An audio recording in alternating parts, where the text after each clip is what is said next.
Видеожурнал «Литературное Приуралье. Мозаика имен и лиц». Проект Западно-Казахстанской областной библиотеки для детей и юношества имени Хамзы Есенжанова. Выпуск 4. Хамза Есенжанов. 25 декабря 1908 года в селе на берегу озера Шалкар родился мальчик, которому суждено было стать одним из самых известных писателей советской и казахской литературы – Хамза Ихсанович Есенжанов. В своей судьбе и в своем творчестве он словно в зеркале отразил события лихой поры, в которой ему довелось жить. Судите сами. Детство без родителей, которых он потерял в 1916 году, выпало на годы революции и гражданской войны.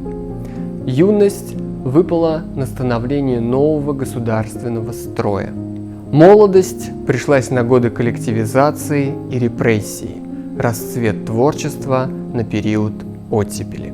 Хамза Есенжанов окончил Алматинский педагогический институт и аспирантуру в Ленинградском институте культуры и искусства. Работал преподавателем, занимался созданием учебников для младших классов и книг для чтения для среднего звена. Благодаря Хамзе Есенжанову на казахском языке зазвучали произведения Александра Пушкина, Ивана Тургенева, Карла Гальдони, Ивана Шухова, Михаила Шолохова. В 1937 году Хамза Есенжанов был репрессирован. 17 из 20 лет он провел в лагерях. Несмотря ни на что, он не оставил своего призвания писателя. И, вопреки всем чудовищным условиям жизни в лагере, он продолжал работу. Все тяготы лагерной жизни с Хамзой Есенжановым разделила его супруга Софья Тастемирова. Повторив подвиг жен декабристов, она отправилась вслед за мужем в ссылку. В ссылке в 1951 году у семьи Есенжановых родился сын Алихан. Он пошел по стопам отца и стал кандидатом филологических наук. Был у них еще один ребенок, их первенец Эмиль, названный так в честь французского писателя Эмиля Золя. Но, к сожалению, ребенок скончался в 1943 году. После реабилитации Хамза Есенжанов вернулся к своей писательской деятельности, но известен он стал не только как писатель, но и как драматург, переводчик, автор публицистических статей, исследователь. За свой вклад, значительный вклад в казахскую литературу, Хамза Есенжанов в разные годы был награжден знаком почета и орденом Трудового Красного Знамени. После реабилитации в 1955 году исписанные клочки бумаги стали основой для создания главной книги в жизни писателя – книги «Яик. Светлая река». Книга была издана в 1958 году на русском и казахском языках. В трилогии нашли свое отражение гражданская война и становление советской власти на территории современного Западного Казахстана. Через судьбы главных героев – преподавателя Уральской гимназии Петра Дмитриева, юриста Бакытжана Каратаева, государственного деятеля Абдурахмана Айтиева, учителя Павла Червякова и других – Хамза Есенжанов правдиво и талантливо рассказал о жизни людей, проживающих в Западном Казахстане в ту переломную для всех эпоху.